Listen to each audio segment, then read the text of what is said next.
Here's what some people are saying about the Projection Booth podcast. The Projection Booth is single-handedly the greatest film podcast you could ever listen to or could possibly want. Top notch. 5 stars. This has quickly become one of my favorite film-related podcasts. Always interesting. A completely unpretentious yet fully comprehensive look at films from all genres. The Projection Booth podcast, with new episodes available every week at projectionboothpodcast.com.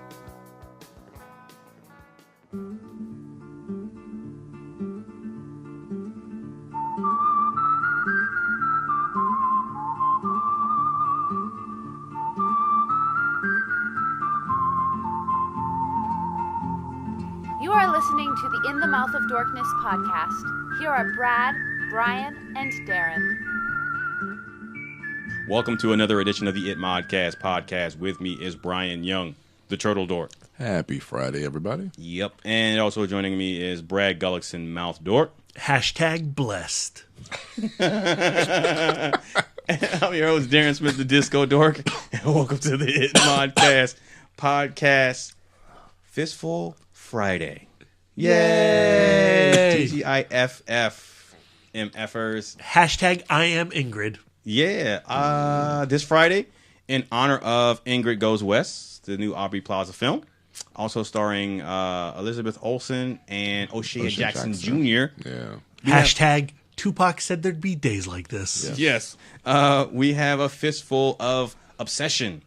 I don't know if you've seen the trailer or not, but if you have not, Ingrid Goes West is about a young lady played by Aubrey Plaza who is obsessed with a social media starlet played by Elizabeth Olsen. Hashtag no filter.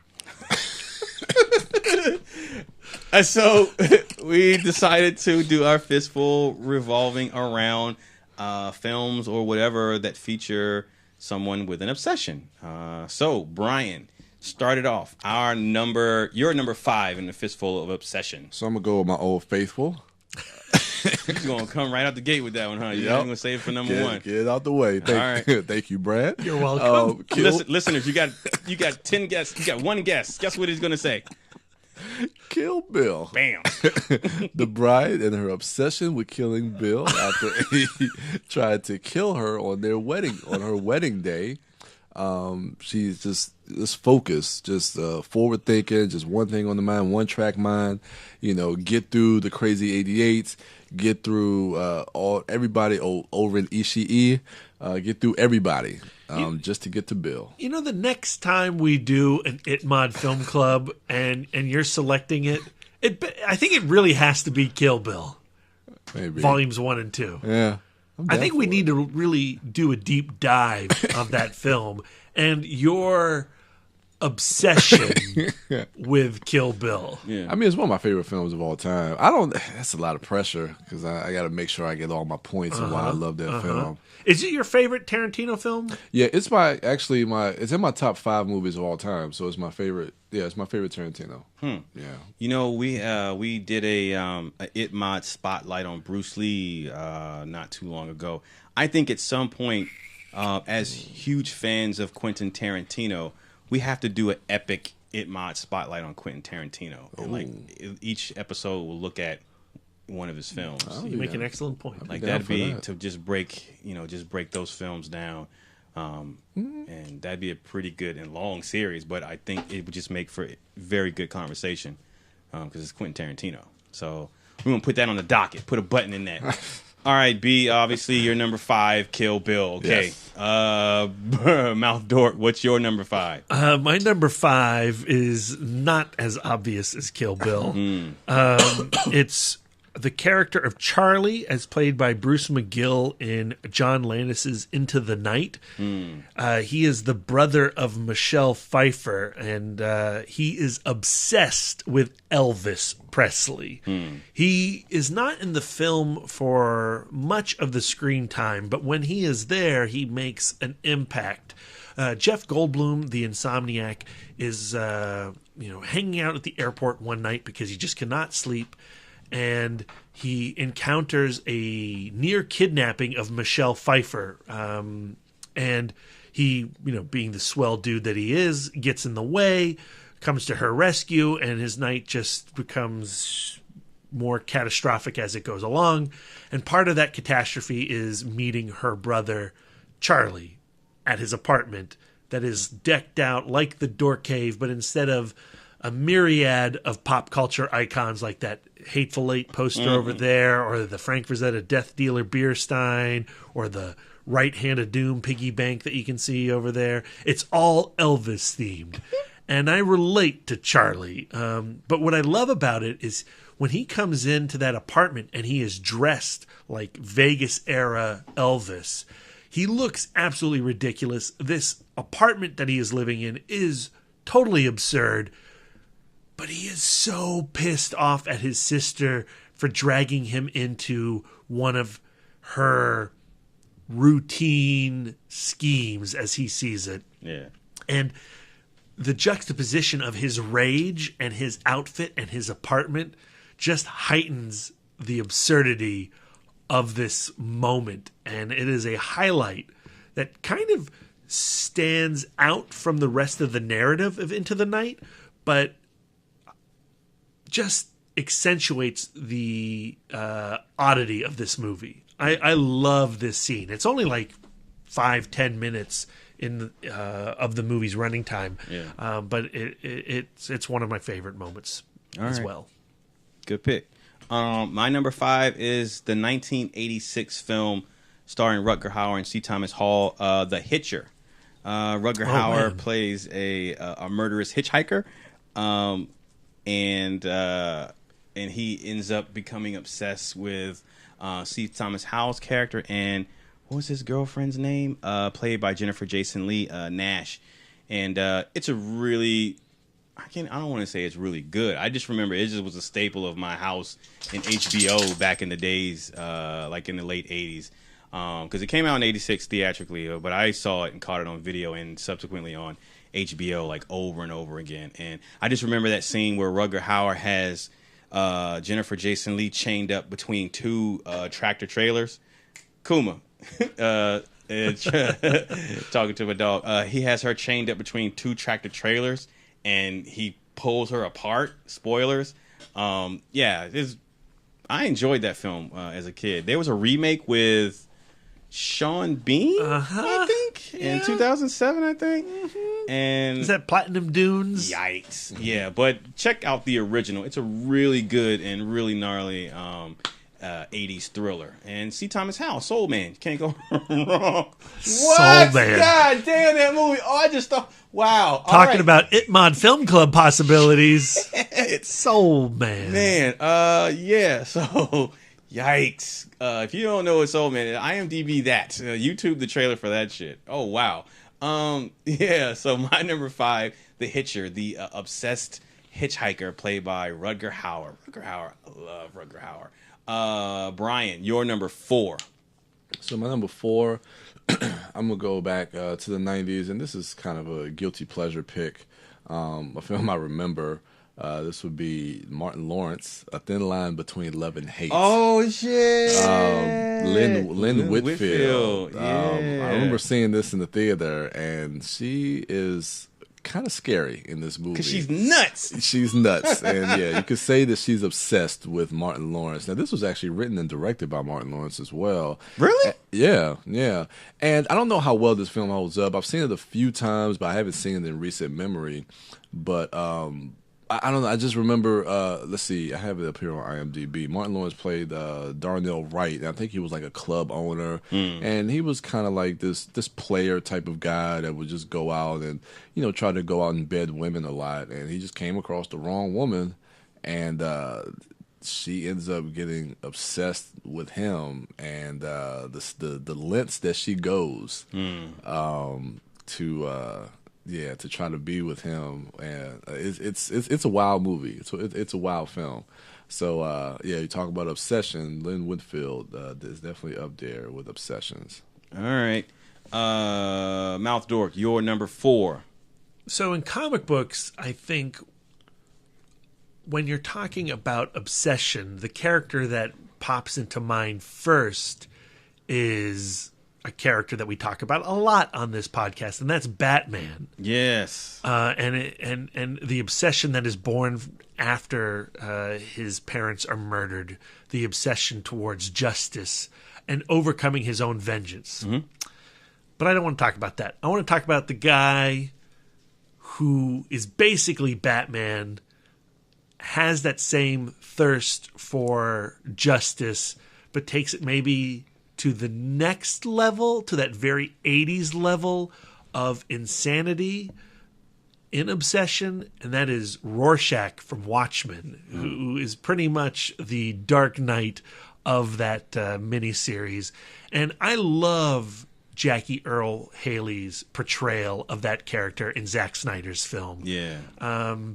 The scene where he is detailing the pursuit of that child murderer and encountering his dogs, and how he takes the meat cleaver to those dogs, and his narration, his incessant narration throughout that entire film, and how punishing it is and how single-minded it is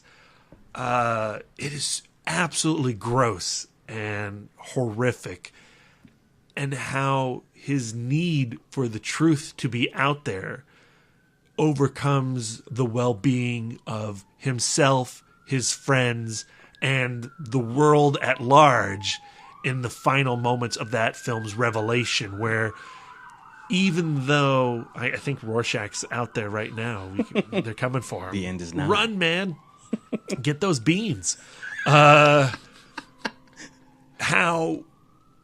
when the big plot is finally revealed and the puppet master has been exposed, even though the world might be in a better place because of those nefarious actions, and if he were to expose them, revert the potential peace that is being experienced in light of Dr. Manhattan's global attack, he will reveal, he will tell the world to the detriment of the world, and Manhattan and even Night Owl to some degree allow for his extermination to keep the truth from being put out there.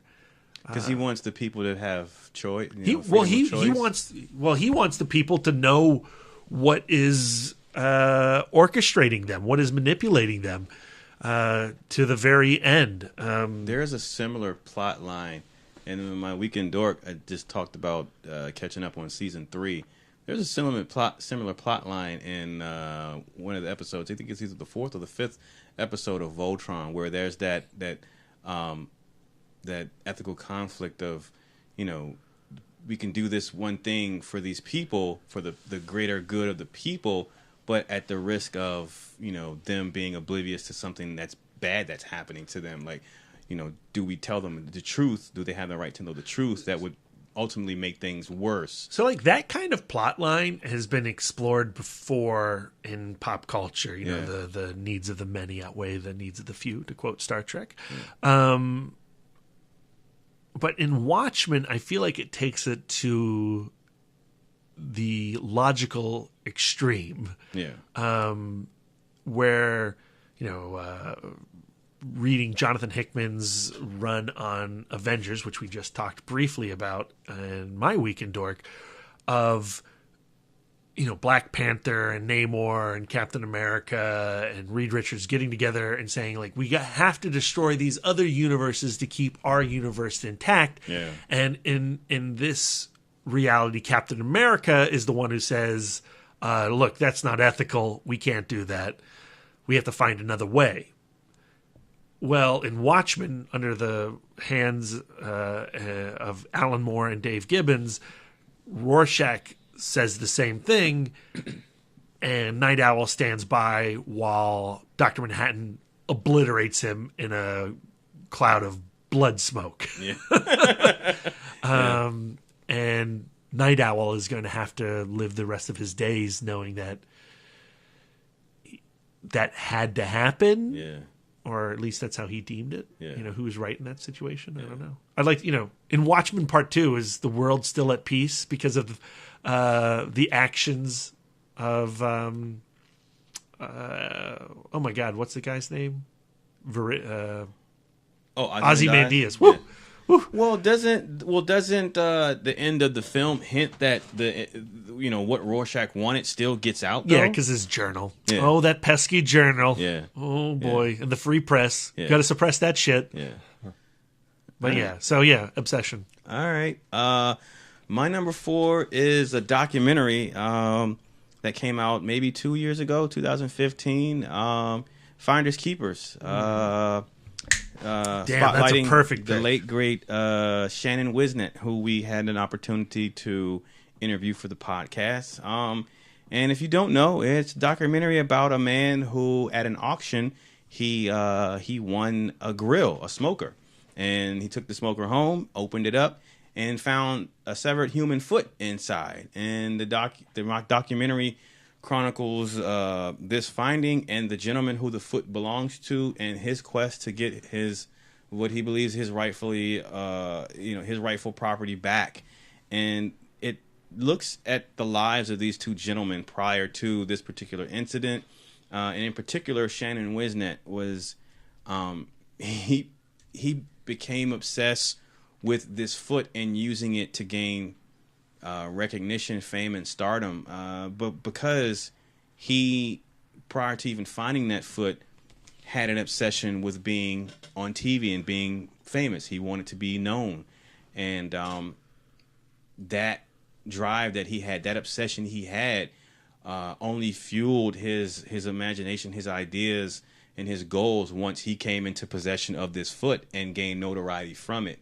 And it's just a fascinating, funny, at times funny, and at times heartbreaking look into both of these gentlemen's lives who were affected by this situation and circumstance, and how it just spiraled out of control. And I definitely recommend watching the documentary, and then to get some more insight without the filter of a narrative documentary. Listen to our interview with Shannon Wisnett, and you just get this guy unfiltered, and it gives you an idea of the person behind this story that you're seeing in this documentary.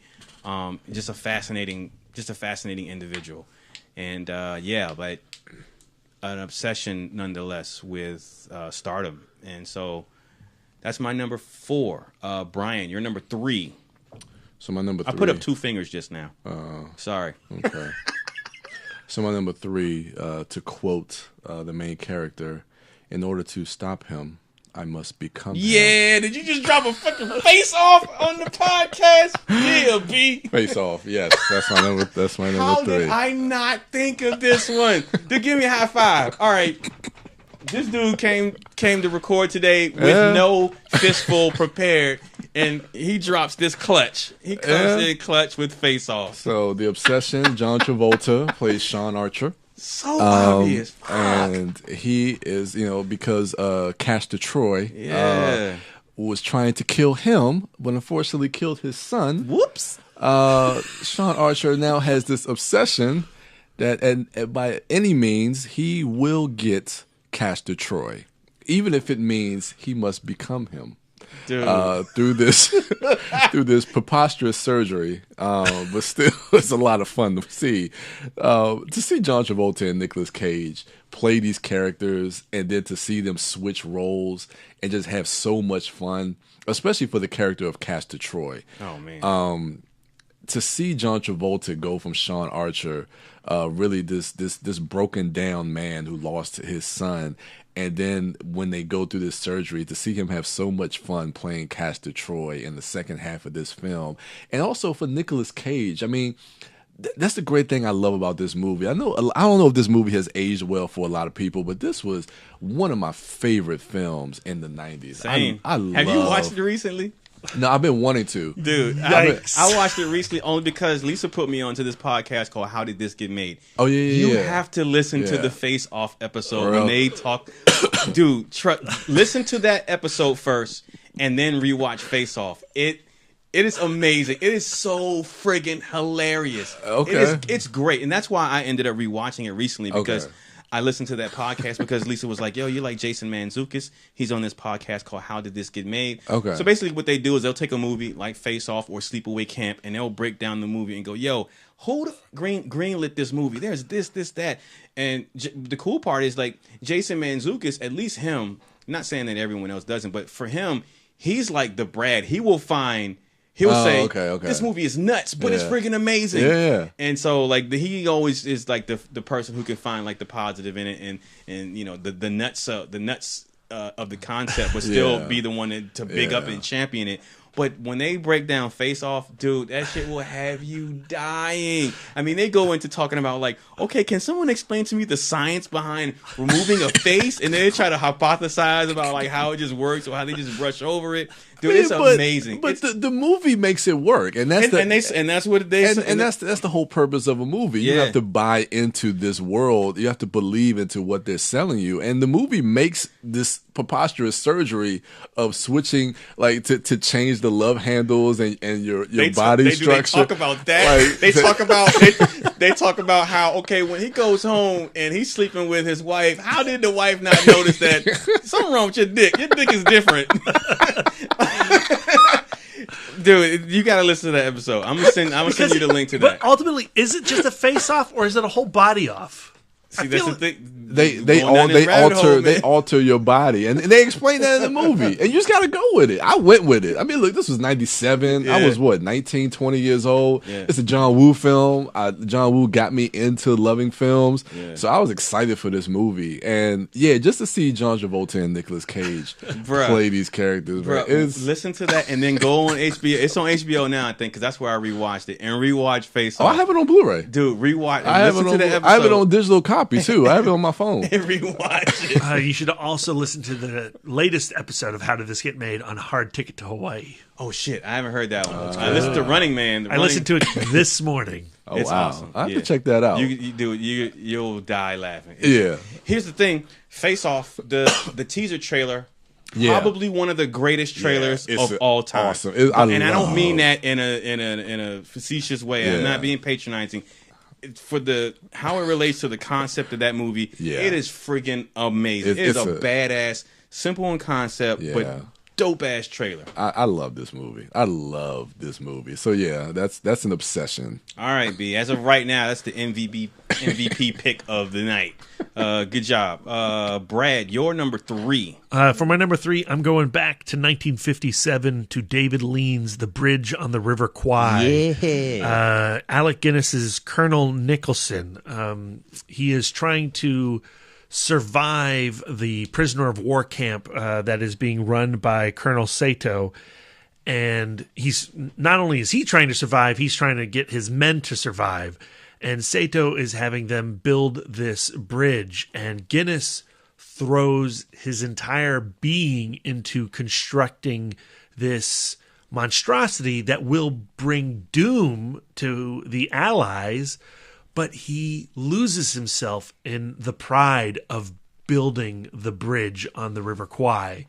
And it's that moment at the end of the film when, William Holden is bringing, his small band of soldiers in to destroy this bridge, and he looks up and he has seen how he has fallen into his own ego in the construction of this beast, and the shame that he feels in his final moments, and how he has to rectify what he has constructed for the Japanese army. It is totally understandable, and you are with him in his mission, in his obsession, but it is brutal in the heartache and the shame that he experiences in those last moments. And, does he redeem himself at the end of Bridge on the River Kwai, or is he robbed of it a minute too late? Yeah. That's up for the viewer to decide. But that's one of my all-time favorite movies. And it's a film I feel gets lost in the conversation with, Lawrence of Arabia, a movie that I also really love. And we've talked about it on this podcast in the past and its own, eccentricities. But Bridge on the River Kwai, for me, is the film that I relate to more. Lawrence, of course, you could talk about his obsession, certainly, out there in the desert, waging his one-man war.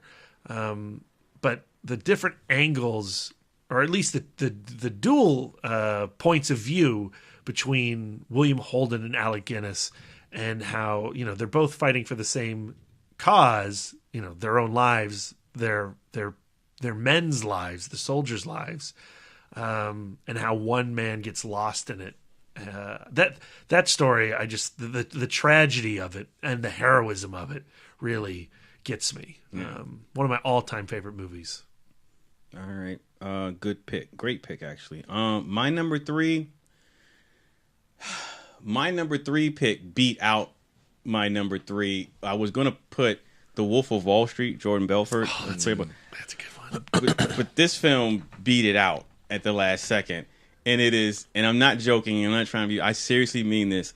It is Will Ferrell as Ricky Bobby in The Ballad of Ricky Bobby, Talladega Nights. Okay. And his obsession with speed. Granted, I love, here's my rationale. I love The Wolf of Wall Street way more than I love Ricky Bobby. I love Talladega Nights. That's one of my favorite comedies. I really love that movie. But I love The Wolf of Wall Street way more. But I feel like, as far as obsession goes, like Ricky Bobby's obsession with speed and going fast and being first. If you're not first, you're last. I feel like it is on par with Jordan Belfort's coked out, drugged out obsession with making money and stocks and boosting and furthering his ego. And I just love Will Ferrell in that role. Like, it's probably one of my favorite Will Ferrell characters and performances. Him playing off of Sacha Baron Cohen's Frenchie. That scene in the pool hall, that sports bar at the pool table, when he's got him pinned down on the pool table when he breaks his arm. That scene when Ricky Bobby is supposedly paralyzed and he sticks the knife in his leg, and Michael Clark Duncan, the late Michael Clark Duncan, in that scene with him, and John C. That's my favorite John C. Reilly performance, playing off of Will Ferrell, is his buddy in that film. But Ricky Bobby, he was born in the backseat of a car while his dad going fast, and he brought up only knowing speed, and his journey to becoming a champion, to his fall from grace, to him finding that again, all centered around his obsession with speed and being first. And so, yeah, that's my genuine number three. But, shout out to Jordan Belfort and Leonardo DiCaprio as his performance as that character. I freaking love that movie. But yeah, I'm sticking with Talladega Nights, The Ballad of Ricky Bobby. Brian, your number two. So my number two, this is a film I've only seen once, but it stayed with me. And I don't know if it's necessarily an obsession, but more so addiction. And it's Steve McQueen's Shame. I don't know if anybody's seen that film. With Michael Fassbender? Yeah. I have not. I have not either. I've caught this film on cable once, and he suffers from like a sexual addiction. The nymphomaniac. Yeah, I was thinking about nymphomaniac too. That could be like an addiction as well. Well, it's not like an addiction. Well, that was obsession. That was one of the controversies I had with myself. Like, do I count addiction and obsession the same way? So I think there's a difference. I think there's a difference. I leaned on that side of it being different. Okay, but we should do a Fistful of Addiction someday. Yeah, I mean, maybe I should save this then. I have another one. I have an Audible. All right. But Shane was an interesting film. And Steve McQueen, man, that dude, like his some. I don't know if you've seen like Hunger. Or... I've seen. No, I haven't seen. The only one I've seen is 12 Years a Slave. Same. Okay, yeah, he's an interesting filmmaker. The way he delves deep into a lot of these different themes, especially with Hunger and Shame, and Michael Fassbender in Shame is just phenomenal in that movie. But we'll talk about that when we do addictions. I know that'll come up at some point. I'll audible and do Requiem for it. Oh shit, that's fucking addiction. That's addiction. This is your list, man. You can pick either one. I'm not going to shame you. No. Aaron Prescott will. I'm going to do a follow up to Thin Line Between Love and Hate, which this was a movie that was more inspired. Well, that movie was inspired by this, which is Fatal Attraction. Oh, yeah. She was addicted to that dick. Damn. Douglas's dick. All right. Dougie Dick. Was that an addiction, too? An addiction. But, yeah. I'm sorry, listeners. I recently saw Fatal Attraction a couple of months back. It was on For the first time? No, I've seen it before, but it came back on one of the paid cable channels. Yeah. And I was editing, and I had it on the background, and it just kind of caught my attention because I haven't seen it in a while. And Michael Douglas is really good, but he ends up having this one-night stand with Glenn Close. Whoops. And, they kind of developed this kind of ongoing affair, and then he decides to try to cut it off. And, like, she just... I mean, you talk about Lynn Whitfield and Thin Line Between Love and Hate. Glenn Close in this movie, you talk about somebody obsessed, like man, like where this thing goes and what she does, like to his family, stalking like his wife, and he had a son. Oh, his son, like picking his son up from school, like this. I was watching this movie. I was like, man, like dude, you. I've never seen it.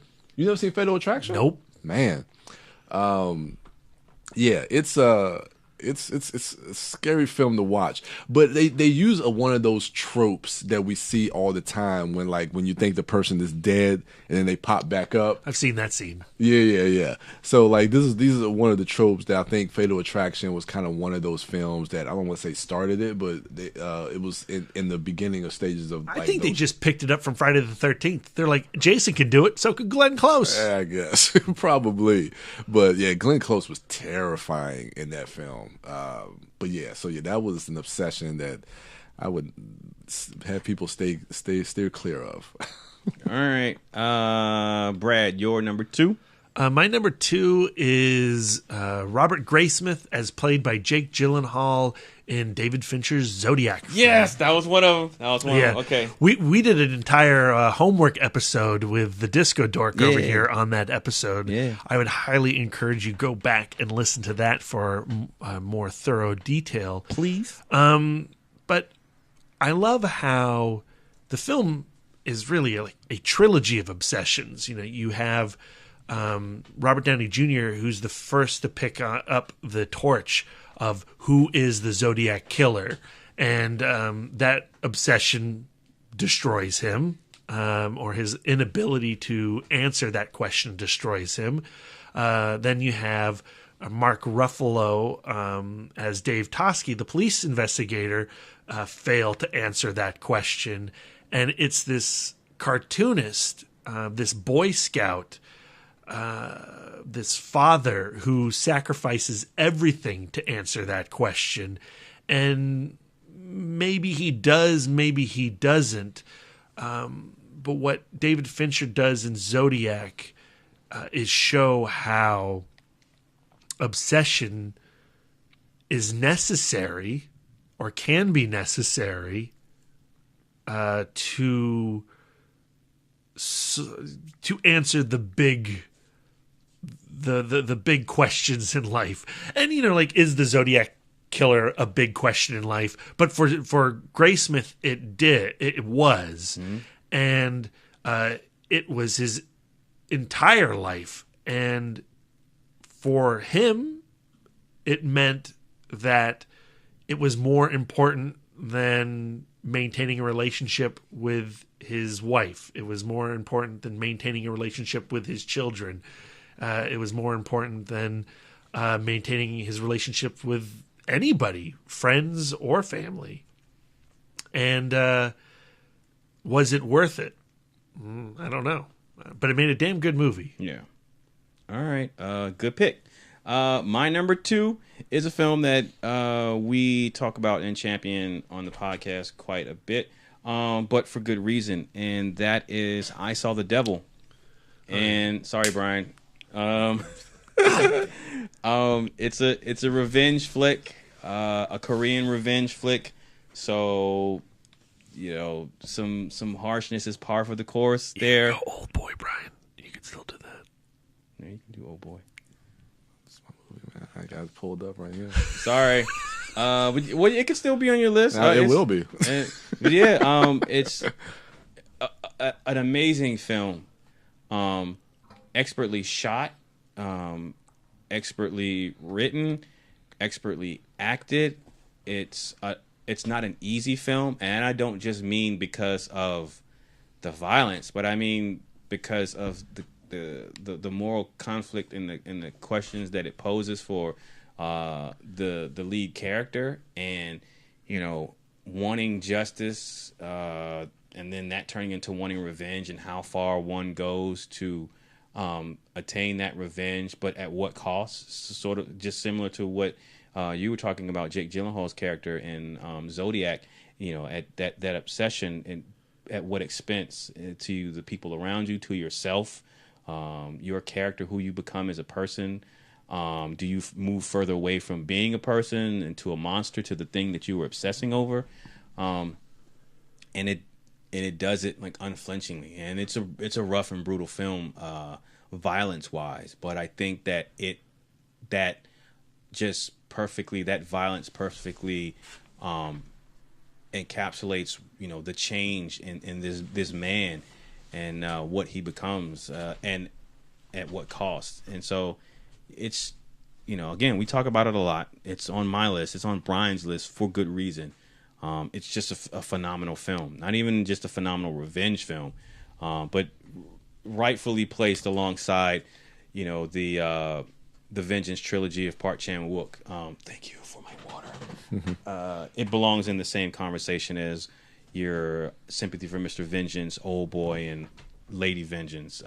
It's a great film, but obsession in the most tragic ways, as most obsessions usually end up being. So yeah, that's my number 2. Brian, your number 2. 1. Your number 1. Your number 1. I Saw the Devil. Yes. So yeah, I saw all the things that you said. Just to piggyback on that, I remember watching. I've seen this film twice, and caught it on Netflix to your recommendation, and absolutely just fell in love with the film. Brutal film to watch, hard film to watch, because when you see the obsession of Jesus, what's his name, Byung-hun Lee, that obsession goes to lengths that I would not have expected this film to go in. When you talk about somebody wanting revenge, and revenge films are a perfect obsession that people have, that when you see it in that subgenre. But the fact that he would capture him, torture him, and then let him go to capture him again, just to torture him, to the point where he made him swallow a tracker so that he can track him, just so that he can continually just follow him, to torture him. Like, this is an obsession to a standard that I've never seen on screen before.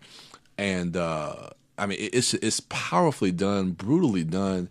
And the thing that it really affected me about I Saw the Devil was those last moments, actually that last shot, when you see him, have his final revenge on the I forget the guy's name in the film, but he has his final revenge, and you see him walk away, and he has his revenge, and then you see him break down and start to cry, and then the camera just cuts, and you go to the credits. And in that moment, for me, watching that, was that, like, you can get your revenge if you feel like that's going to be satisfactory for you, but that's never going to bring your wife back. It's never going to bring your child back. And that was the heartbreaking thing about this film, was like, yeah, he got his revenge, but his family is not coming back. Yeah. And man, it was such a real moment in that film. It's an absolutely fantastic movie. I think I might actually rewatch it again if it's still on Netflix. Yeah. I definitely encourage people to check it out. But yeah, that obsession, and Byung-hun Lee doesn't get enough credit. I know we've seen him in like Red and the G.I. Joe films, but the stuff he's done in Korea, this dude is a powerful actor. Yep. He's a powerful actor. And I would hope that I would like to see Hollywood utilize him in a better way, especially nowadays where we're talking about we want more diversity in film, and we're talking about leading men. This guy has charisma. He can be a leading man in Hollywood. Yeah. I mean, the dude is phenomenal. But so definitely check out this film, I Saw the Devil. All right, Mouth Dork. Your number one obsession is Batman? No, we already talked about it. Batman and Rorschach.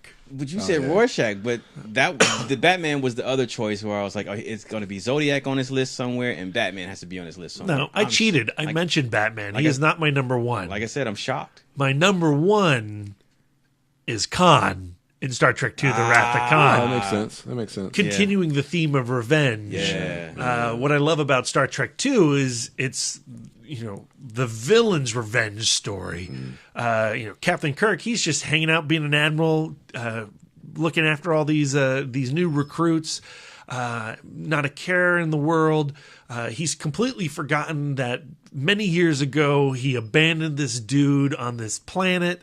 That planet has become a desert wasteland in that time period. Khan and his people have been wilting away, starving to death. Khan's wife died because of where Kirk had placed her and his people. And the moment he gets the Reliant, he sets upon his mission to destroy Admiral Kirk. He tasks me. And Ricardo Montalban is a beast as Khan. We've also done a homework episode on this film as well. If you want to go back a couple years on the Turtle Darks homework cycle, we did an episode on The Wrath of Khan. One of my all-time favorite films.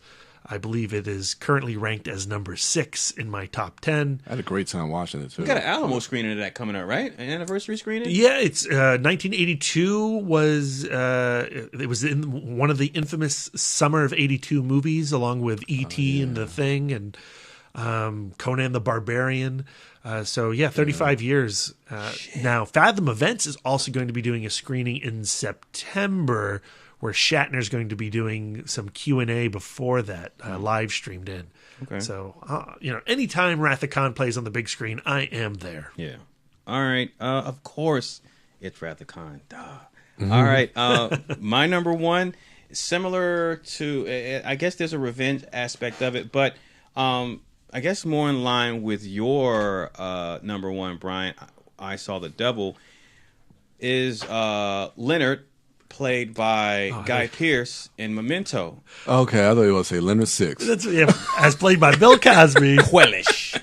No, that would be Debbie Gibson. No, what was the lady's name? Dude, I don't remember. Shit, I can't remember. Sorry. But anyway, it's Leonard, played by Guy Pearce in Memento. Pick. Of course it's that. That's a good pick. Interestingly enough, I never really thought, maybe, I don't know that I necessarily thought about it in these terms, but hearing you talk about how in I Saw the Devil, Brian, he was so obsessed with revenge that he would capture him and let him go just so that he can capture and torture him again. Leonard Shelby is of a similar mindset in that because he has short-term memory loss, he can't make new memories. He is on this quest to find his wife's killers. And with the reveal at the end of the film, spoilers, is that he's already done this before, and he chooses to forget that he's found the killer so that he can quest again to find the killer. So in that regard, he's more obsessed with the hunt, the chase, the search for the killer, more so than finding the killer and that justification, that gratification of having his revenge. He's obsessed with the process of and the search for this killer. And so I find that interesting. And it never really, thought of it in those terms until I heard you comment on I Saw the Devil and his obsession with his catch and release MO.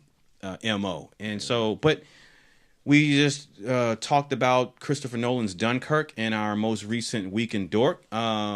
Brian, you said that Inception was your favorite Nolan film. Yeah. Brad, of course, Batman Begins is your favorite Nolan film. Mine, unquestionably, is Memento. I talked about, my first time seeing that film on the podcast before, and I just think it's phenomenal storytelling. The way that it uses time and it subverts the traditional chronological narrative and how it's told in reverse. Yeah. But in between those scenes of going in reverse, you have a forward chronology happening as well. And then to have that reveal that ultimately Leonard has already found the killer, he knows, but he chooses to forget to start the hunt over again. I'm just getting goosebumps, like thinking about that final scene where he said, but I choose to forget. Like I want to forget so that I can search again. Like he's obsessed with the search. Thinking about, again, Zodiac and how in his pursuit of that, it became his life. That's all he knew was the search to find this killer. And in a way, Leonard Shelby, his life sort of was similar, if not eclipsing that. Once he found the killer, he wanted to start all over and search again for the same killer. So I don't know. That's a very interesting standpoint for a character that I don't know that I've ever seen had a character in that way before. And the way, again, Nolan handles it is just tremendous. So that's my number one. Yeah, it's interesting too, because I just now I thought about it with Christopher Nolan. That's a theme in a lot of his movies is time. And the structure of time, like looking at Memento recently with Dunkirk and with Inception. So it's interesting that he plays with that a lot in his movies. I just, when you mentioned that about Memento, and I think a lot of that credit, some of that credit has to go to his brother, Jonathan Nolan, if I'm not mistaken, because his brother is the one that does the screenplays. And he wrote the original short story that Memento is based on. Correct. So yeah, that's my number one. Some honorable mentions: Kamiko the Treasure Hunter. Yeah, I thought about that. Moby Dick, Gregory Peck, as they have. Bogart in Treasure of Sierra Madre. Yep. Most recently, The Lost City of Z. Oh, yeah. Zed, sir. Sorry, Zed. I keep forgetting. Sorry, Zed. Freaking Cape Fear. Oh, yeah. De Niro. I had Batman. Well, yeah. I thought you were going to have that on there. What about you? Quint in Jaws. Yes, that was another. The shark in Jaws: The Revenge. Yep. What about you, Brian? What are you got some more audibles? No, they any fall more drug addicts? Yeah, they're falling more into the line of addiction. Addiction. So I'll just wait till we do a Fistful of Addiction. Not obsessed with Idris Elba and Beyonce. Oh, no. That's an easy one. All right. Well, you know what? Listeners, hit us up on social media at ItModcast on Twitter, Instagram, and Facebook. Let us know what your Fistful of Obsessions are. Chris Chaka, I'm interested in yours. Aaron, I want to know what your Fistful of Obsessions are. Billy, everyone hit us up. Let us know. And you can follow us at ItModcast on Twitter, Instagram, Facebook. Brian is at The Turtle Dork on Twitter, at The Turtle Dork 1 on Instagram, and Brian William Young on Facebook. The lovely wife dork, although not here, she can be found on social media at Sidewalk Siren on Twitter and Instagram. My man Mouth Dork is at Mouth Dork on Twitter, Instagram, Facebook, Letterboxd, and Untappd for you beer drinkers and followers. Hashtag OMG. Yep, I'm Darren Smith, the Disco Dork on all social medias. Be on the lookout for our, I was going to say our Fistful, but check out, if you haven't already, our FMK cast. This is a throwback, actually, to this was supposed to be out a while ago, but it was based on our Spider-Man Homecoming review cast. There's a scene in Spider-Man Homecoming where there's a FMK scene, Fuck, Marry, Kill, based on the Avengers. And Brad thought it'd be a good idea if we did the ItModcast, if the dorks did our own FMK of the Avengers. So it's a NSFW episode, not safe for work. Possibly. Hashtag Yeah. NSFW. Yeah. Shit, I messed it up. Yeah, so check that out. Also opening today, Ingrid Goes West opens wide, and what else? Something else comes out. Annabelle Creation. Annabelle Creation. Best prequel ever. Question mark? So yeah, check those films out this weekend. Let us know what you thought, because I don't know if I'm necessarily going to be seeing Annabelle Creation. I might catch up on Girls Trip. But Yay! Let's go do it. Let's go do it, B. Let's go watch a comedy together. I can help you make it funny. I know you can. All right. So that's going to do it for us. Enjoy the rest of your weekend, everybody. Go watch a movie or 2 or 3. That's going to do it for us. And until next time.